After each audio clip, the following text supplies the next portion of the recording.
My wife cheated on me with her tennis coach while I was working hard for our family.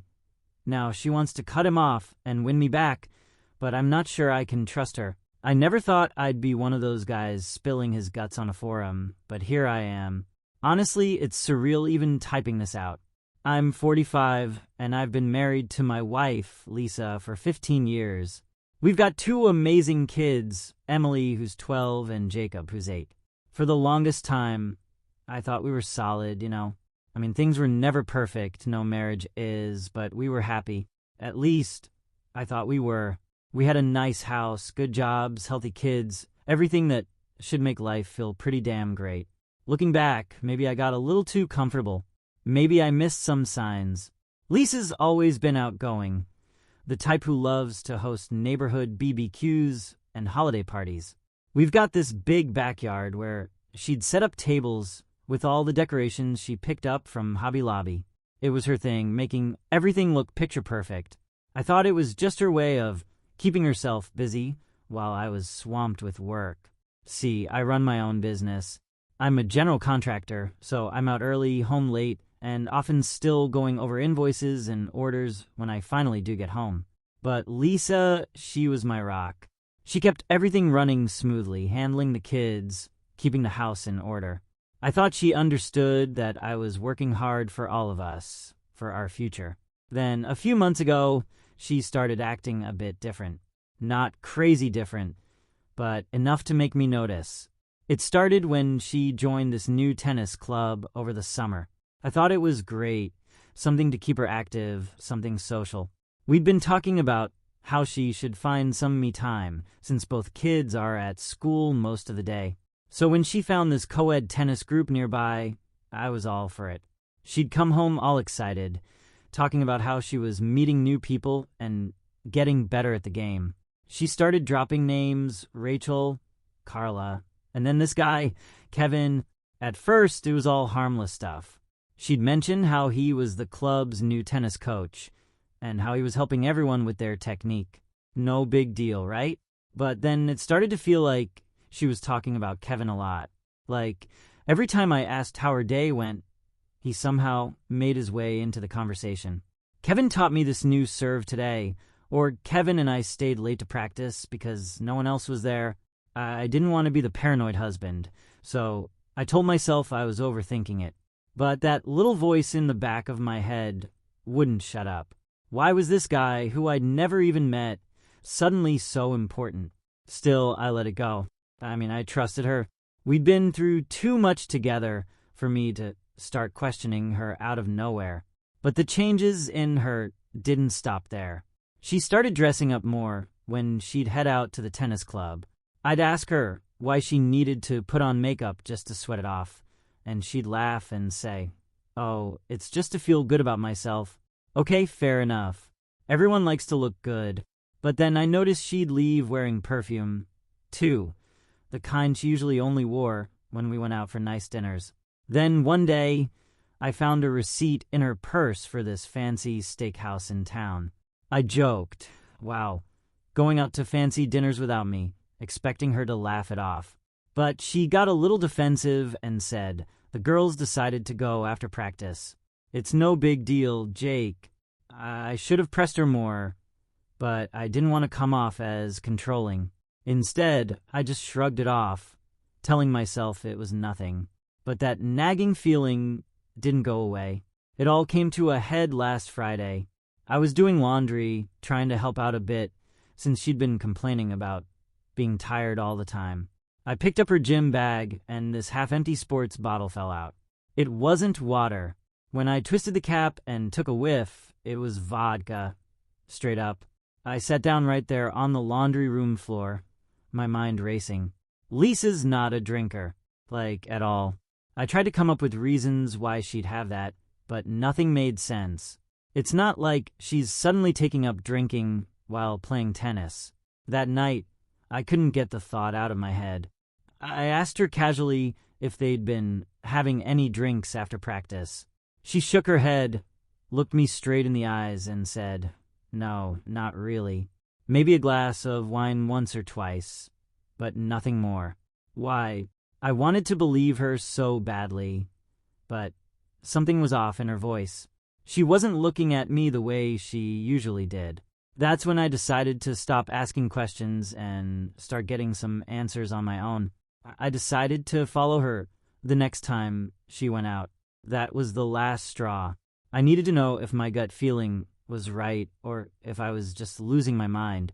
The next evening, Lisa told me she had another late practice at the club. My heart was pounding, but I acted casual. "No problem, have fun," I said, managing a smile. As soon as she left, I grabbed my keys and headed out a few minutes later, making sure to keep a good distance. I stayed a couple of cars behind her, trying to keep cool. It felt surreal, like I was in one of those cheesy detective movies where the guy finds out his wife's been leading a double life. I still had this tiny hope I'd just see her pull up to the club and go inside, maybe even find her actually playing tennis. But that hope disappeared when I saw her turn off towards the downtown area. She pulled into a small parking lot next to a park and just waited. A few minutes later, a black BMW pulled up right next to her car. I saw a guy get out, mid-30s, tall, with this athletic build, and then watched as Lisa got out and hugged him. A hug that lasted a bit too long. They chatted for a minute, then both got into his car. I could barely breathe at this point, but I forced myself to stay calm. I waited until they pulled out and then followed them. Every nerve in my body was screaming at me to just turn around and go home, but I couldn't stop. They drove to one of those expensive boutique hotels downtown, the kind of place we used to go for special occasions back when things were good. I sat in my car, gripping the steering wheel so hard my knuckles turned white. I watched them get out together, laughing, his hand on her lower back as they walked in.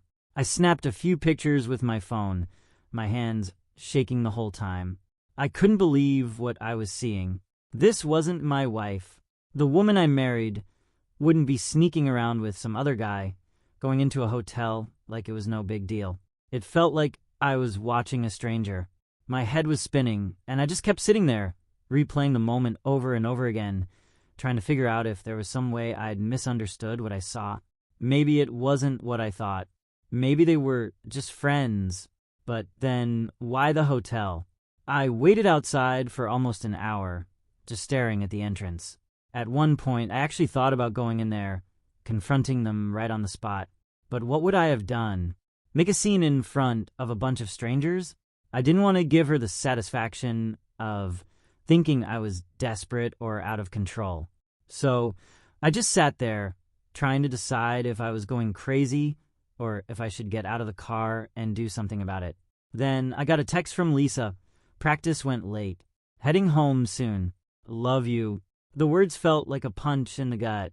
I could see the hotel entrance, and I knew she wasn't coming home anytime soon. I put the phone down and stared at it for a few seconds, feeling my chest tighten. That's when it really hit me.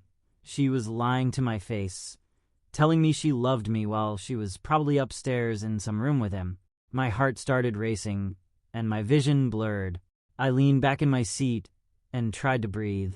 When I finally snapped out of it, I knew I had to leave before I did something I'd regret. I drove home in a daze, the city lights flashing by like some kind of bad dream.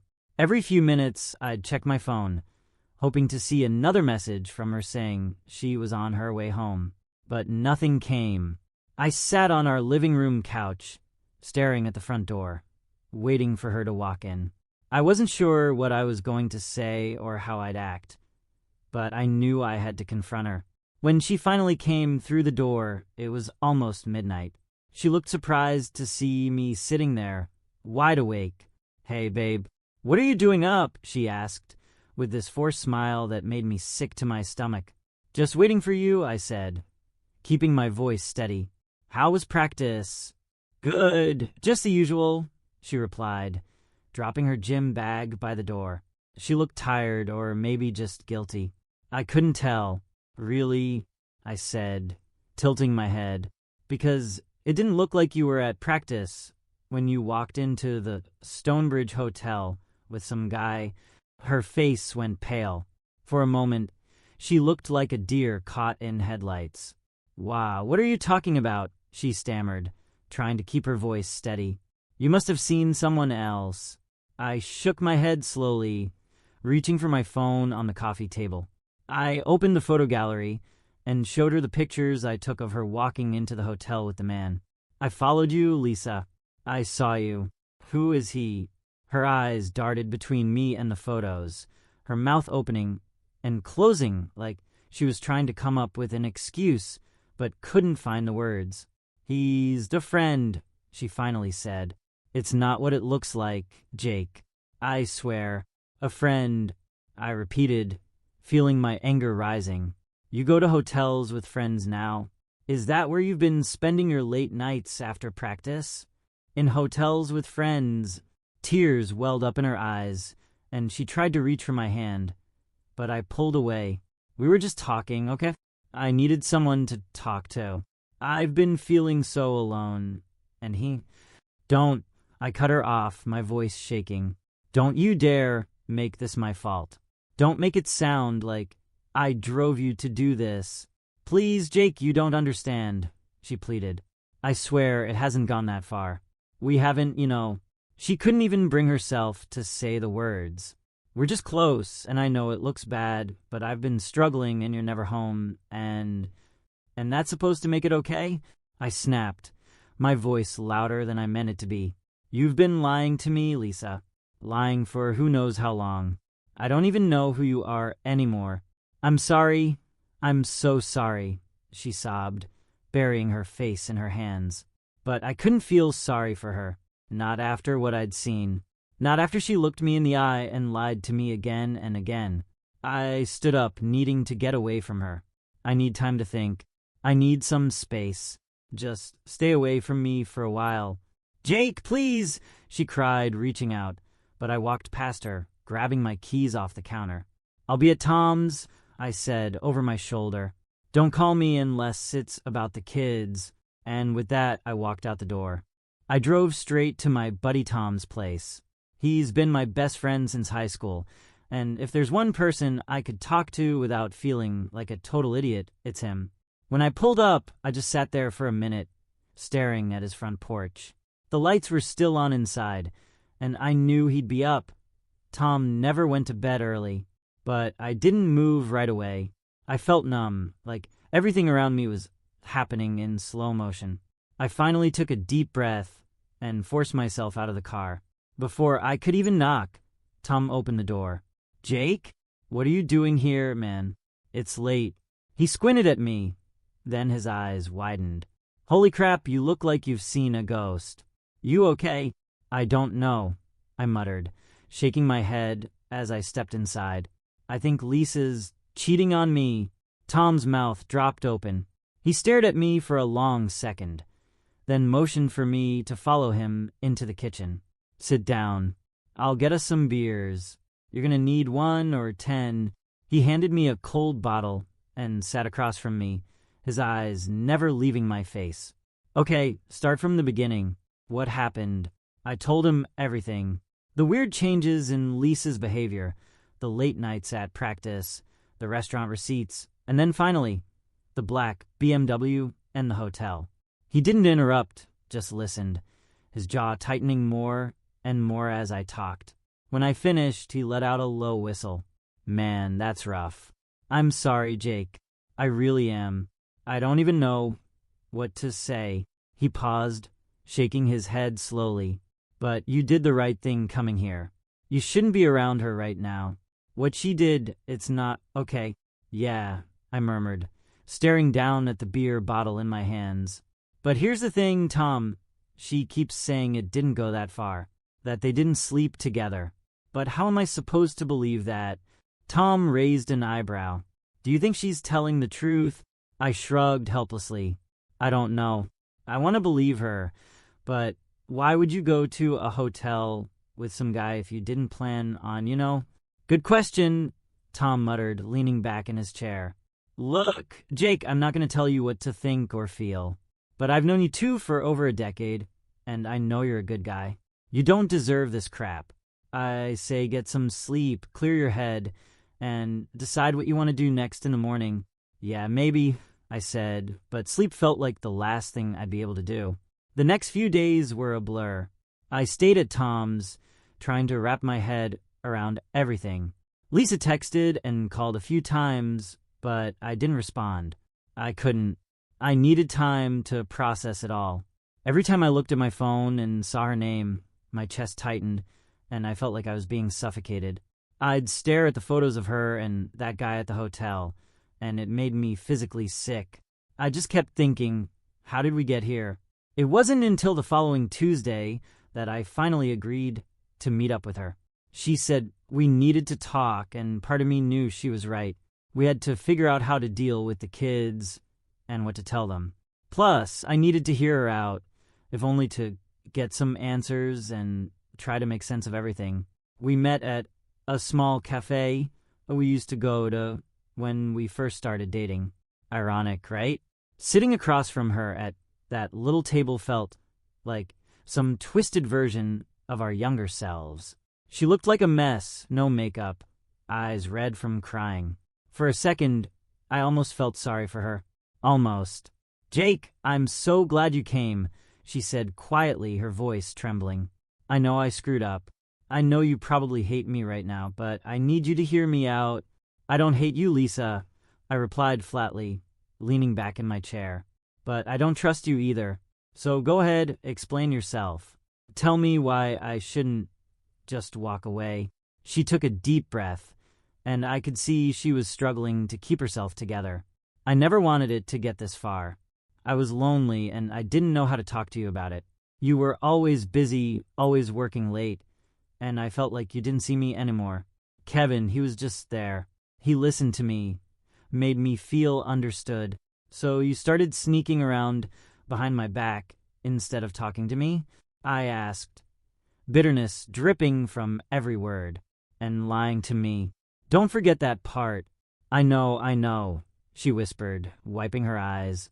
"I didn't want to hurt you. I thought it would just be harmless, you know. I thought I could handle it. I never planned for it to get this far, Jake. I swear." I folded my arms, staring at her. "And yet, there you were at a hotel with him.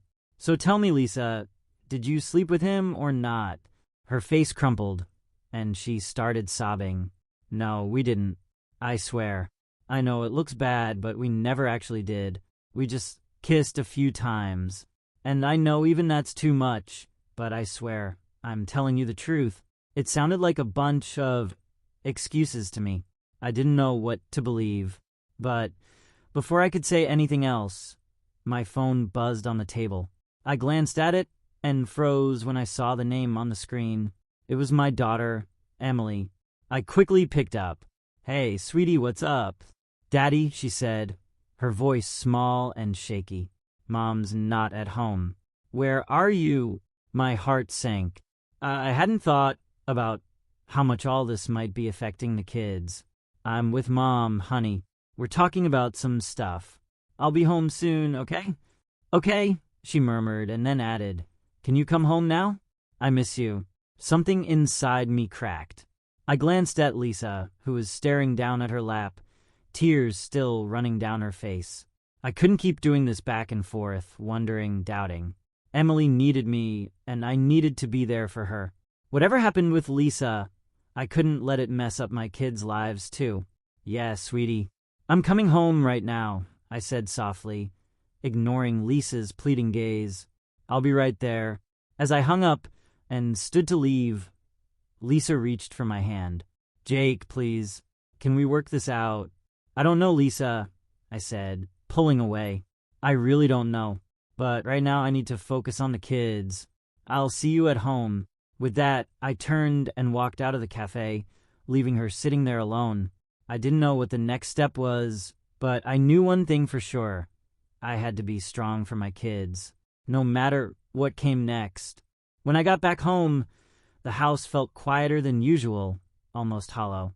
Emily was curled up on the couch, hugging her stuffed rabbit, one of those old, ragged toys she's had since she was a toddler. She looked up at me with a worried expression as I stepped inside, like she'd been waiting for me to come home and fix whatever was wrong. "Hey, kiddo," I said softly, sitting down beside her. "Why aren't you in bed?" "Can't sleep," she mumbled, resting her chin on her knees. "Where's Mom?" She'll be home soon," I said, trying to sound normal, but I could see she wasn't buying it. It's amazing how perceptive kids can be. They pick up on every little thing, even when you think you're hiding it all behind a fake smile. "Why can't you sleep? Are you and Mom gonna get divorced?" she blurted out, and my heart sank. I felt like someone had just kicked me in the gut. "What? No, where did you get that idea?"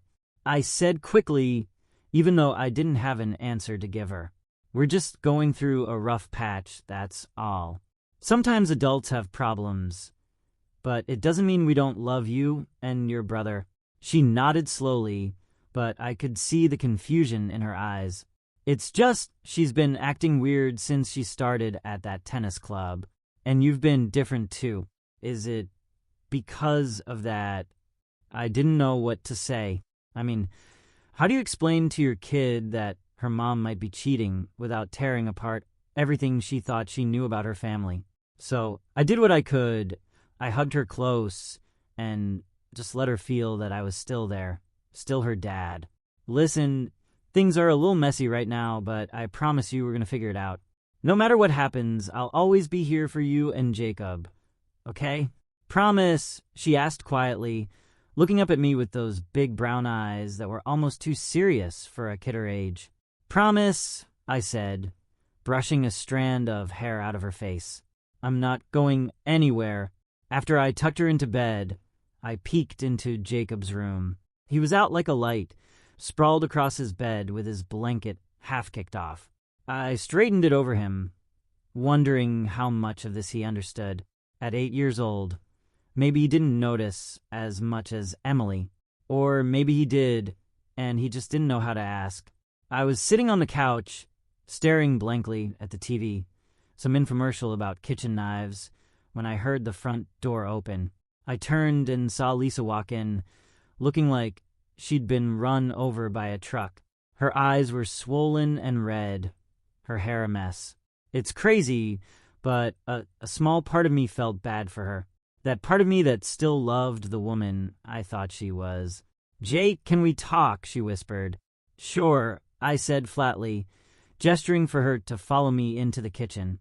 I needed to keep my voice down. Last thing I wanted was for the kids to hear us arguing.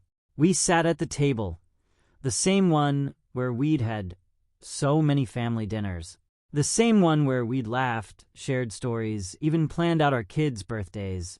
Now it felt like enemy territory. "I know I messed up. I know I hurt you," she started, her voice trembling. "But I need you to hear me out." "All right," I said, leaning back in my chair. "I'm listening." She took a deep breath. I haven't slept with him, but I'm not going to lie, there were times when I thought about it. And I know that's already crossing a line. It's just, he made me feel seen, Jake.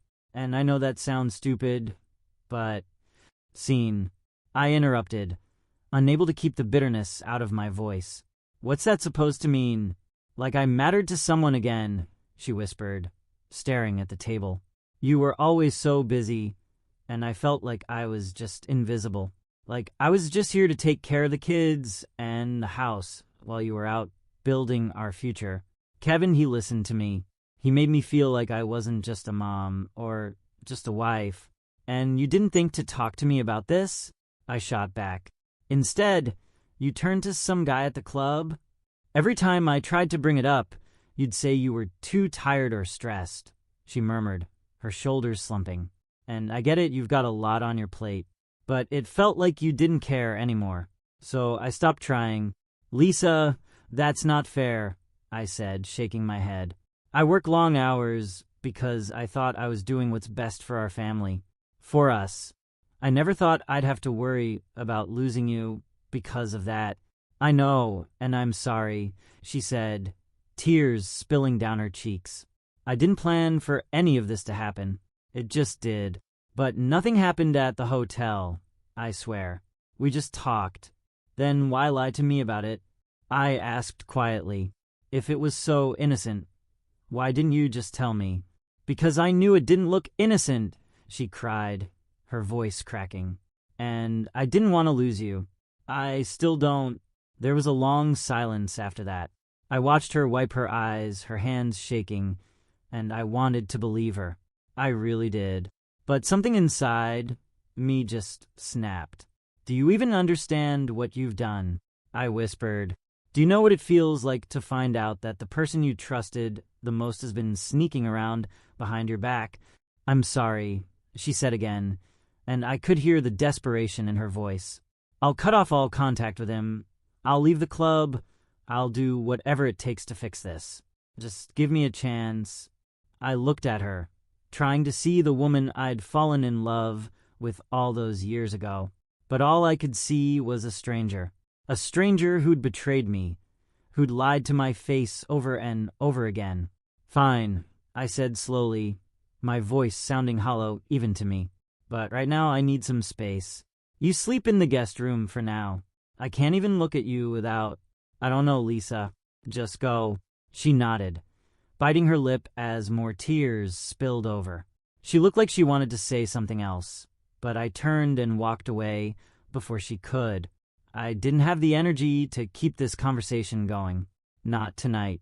I collapsed onto the couch, staring up at the ceiling, feeling empty and exhausted. This woman, this person I'd shared my life with, had torn a hole in everything we built together, and now she wanted me to help her patch it up. But trust doesn't just come back because someone's sorry. It doesn't snap back into place just because you want it to. It takes time and effort, and I wasn't sure if I had it in me. All I knew was that I couldn't make any more decisions tonight. Not while I was feeling like this. So I shut my eyes and prayed for sleep to come, knowing it probably wouldn't. Not with everything swirling around in my head. The next morning, I woke up feeling like I hadn't slept at all. My back was sore from crashing on the couch, and I still had this foggy headache that wouldn't go away. I glanced at my phone. No missed calls or texts from Lisa since last night. Part of me felt relieved. I didn't want to deal with it. I just wanted everything to stop, to pause, so I could think. But life doesn't work like that, does it? When I got up, the house was still quiet. Emily and Jacob were probably still asleep. I started the coffee maker and stood there, staring at it like it was going to tell me what to do. I didn't even hear Lisa come in until she was standing right next to me. Morning, she said softly, like she was afraid of spooking me. I didn't reply, just poured a cup of coffee and took a sip. We need to talk to the kids today, I finally muttered, my voice rough. She nodded. I know. I was thinking we could tell them together. Just let them know we're going through some things, but that we're working on it. Yeah, that's fine, I said flatly. But no more lies, Lisa. I mean it. We have to be honest with them, even if we don't have all the answers right now. I agree, she said quietly, staring down at the kitchen counter. I'm going to resign from the tennis club today. I'm going to call them as soon as they open. I glanced over at her, not sure if I believed her. You're really going to quit? Yes, she whispered, nodding. I'm quitting. I'll delete Kevin's number, too. I'll block him everywhere. I'll do whatever it takes to show you that I'm serious. It sounded good, but words always sound good. They're easy to say. Following through is another story. And what are we supposed to do after that? Just pretend none of this happened. No, she said quickly, shaking her head. I know we can't pretend, Jake. I want to start somewhere. I want to rebuild things. Rebuild, I repeated, scoffing. Like it's that easy. No, I know it's not easy, she murmured. But I'm willing to do whatever it takes to make things right. I sighed, running a hand through my hair. We'll see, I guess. We fell into silence after that. She shuffled around, making herself a cup of tea while I leaned against the counter, staring out the window. I could see the kids' bikes leaning against the fence, the ones I'd built for them last Christmas. I'd spend hours in the garage, putting them together while Lisa and the kids baked cookies inside. The memory felt distant, like it belonged to a different life. Should we wake them up now? Lisa asked softly, breaking me out of my thoughts. Yeah, let's just get it over with, I muttered, setting down my cup. We went upstairs, and I knocked gently on Emily's door. Hey, Em, wake up, sweetie. We need to talk. She sat up, rubbing her eyes sleepily. What's going on? She asked, blinking at me. Come downstairs, I said gently. We'll explain. A few minutes later, we were all gathered in the living room. Jacob plopped down on the couch, looking confused but not too worried. He was still half asleep, his hair sticking up in all directions. Emily sat beside him, holding his hand like she was preparing for something bad. Lisa took a deep breath, then started talking. Your dad and I were having some problems right now, but it's nothing you need to worry about, okay? We're working on it. Emily glanced at me, then back at Lisa. What kind of problems? She asked cautiously. Just adult stuff, I said, struggling to find the right words. We don't want you two to think it's your fault or that you did something wrong. You didn't. Are you getting divorced? Jacob piped up suddenly, his little voice trembling. My heart clenched. I looked over at Lisa, who looked just as stunned as I felt. No, buddy. We're not getting divorced, I said quickly. We're just trying to figure some things out, but we love you both very much. That's never going to change. Then why aren't you sleeping in your room? Emily asked, her eyes narrowing at me. I saw you on the couch last night. I glanced at Lisa, who looked like she wanted to cry. Sometimes when adults are having problems, they need a little space, she explained softly. But that doesn't mean we don't love each other. It just means we need time to work things out. Emily looked like she wanted to argue, but then she just nodded slowly. Jacob, thankfully, seemed to accept that explanation, too. But I could see the worry in their eyes. It made me feel like crap, like I'd failed them somehow. Are we going to be okay? Emily asked finally, her voice small. Yes, sweetie, I said, trying to sound more confident than I felt. We're going to be okay. It might take some time, but we're going to figure it out.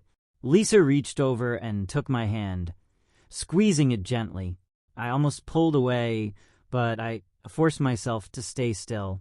We needed to show a united front, even if I wasn't sure how united we actually were. After a little more talking and some reassurances, the kids seemed to relax a bit. Jacob asked if we could go to the park later, and Emily wanted to know if we'd still do movie night on Saturday. We both promised that none of our family traditions were going anywhere. They smiled at that, small smiles, but real ones. Once they headed upstairs to get dressed, Lisa turned to me. Thank you, she whispered, for helping with that. I know it wasn't easy. I just nodded, not trusting myself to speak. I wasn't doing this for her. I was doing it for them, to give them some sense of normalcy in the middle of all this chaos.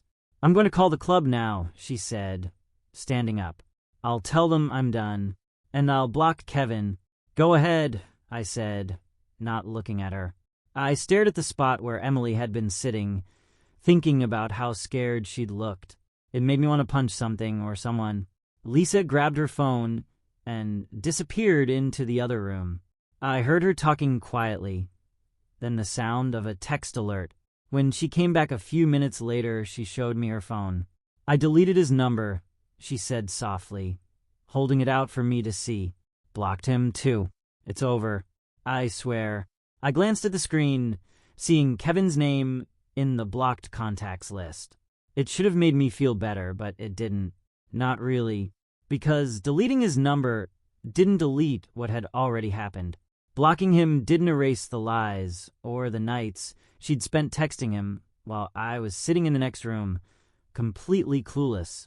Okay, I muttered, handing her back the phone. Now what? We take it one day at a time, she said quietly, looking at me with those tear-filled eyes that used to make me want to hold her close. Now they just made me feel tired. So tired. Yeah. One day at a time, I echoed, standing up. I'm going for a drive. I need to clear my head. Okay, she murmured, her shoulders slumping. I'll be here when you're ready to talk. I grabbed my keys and headed out the door, not sure where I was going, just knowing I needed to get away. As I drove around aimlessly, I thought about everything that had happened, and the anger, the sadness, the confusion. It all came back, swirling around like a storm I couldn't escape. What the hell was I supposed to do now? A few months have passed since that awful night, and if you'd told me back then that I'd still be here, trying to make things work, I wouldn't have believed you. I guess I never thought I'd be the kind of guy who'd even consider forgiving something like this. But things aren't always black and white, and sometimes life throws you a curveball that you don't see coming. Lisa quit the tennis club, like she said she would. She deleted Kevin's number, blocked him on every platform, and even changed her phone number to start fresh. At first, I thought it was all for show, a desperate attempt to win me back. But she's stuck to it. She hasn't tried to rejoin or reach out to him. She's kept every promise she's made since then. It's like she's a different person, someone who's actually trying for the first time in a long time. We started going to counseling together once a week. I'm not going to lie and say it was easy. The first few sessions, I barely said a word. I just sat there, arms crossed, listening to her pour out all her reasons for why she did what she did. At first, it was just a blur of excuses. She felt lonely, disconnected, neglected. It all sounded like a bunch of crap, honestly. But then, one day, she said something that finally got through to me. "Jake, I never wanted to replace you," she said quietly, staring down at her hands. "I just wanted to feel like I mattered again. I wanted someone to look at me and see a person, not just a wife or a mom. But that's not your fault. It's mine.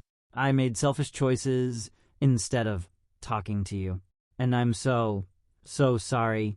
It was the first time she took full responsibility without shifting any blame onto me. I didn't forgive her right then and there. I still haven't, to be honest. But it was a step. It was something. The kids know that things aren't perfect. Emily's old enough to pick up on the tension, and I can see the way she looks at both of us, like she's waiting for the other shoe to drop. Jacob, on the other hand, seems content to believe that Mom and Dad are just working on stuff. He'll come up and squeeze between us on the couch during movie night, looking up at us like everything's normal. That's the hardest part, knowing that no matter how much we try to keep it together for them, they can sense that something's changed, and yet, somehow, we're still here. Lisa's been doing everything she can to show me she's committed to us. She quit her job and took a new one that's less demanding, so she can be around more. She's put in the effort to reconnect with the kids, planning little family outings or game nights to make up for the time she lost while she was wrapped up in that whole mess. She's really trying. The thing is, I've realized that trying doesn't mean everything's suddenly okay. There are days when I look at her and all I can see is that moment outside the hotel. There are nights when I lie awake, wondering if I'm making a mistake, if staying is only delaying the inevitable. But then there are other moments, small ones, that remind me why I fell in love with her in the first place. Like when she's sitting on the floor with Jacob, helping him build some crazy Lego tower, or when she's brushing Emily's hair and they're both giggling about something silly. Those moments make me want to believe that we can fix this, that there's something worth fighting for. But trust doesn't come back easily. Even now, there are times when I catch myself checking her phone or feeling that surge of panic when she says she's running out to the store. It's like this scar that won't heal, a constant reminder of what we lost. She knows it too. I can see the pain in her eyes every time I ask where she's going or who she's talking to. But she answers patiently every time without complaint. She knows she has to earn back my trust, and she's willing to do whatever it takes. So where does that leave us now? Honestly, I'm not sure. We're still in counseling. We're still talking, really talking, for the first time in years. And maybe that's something.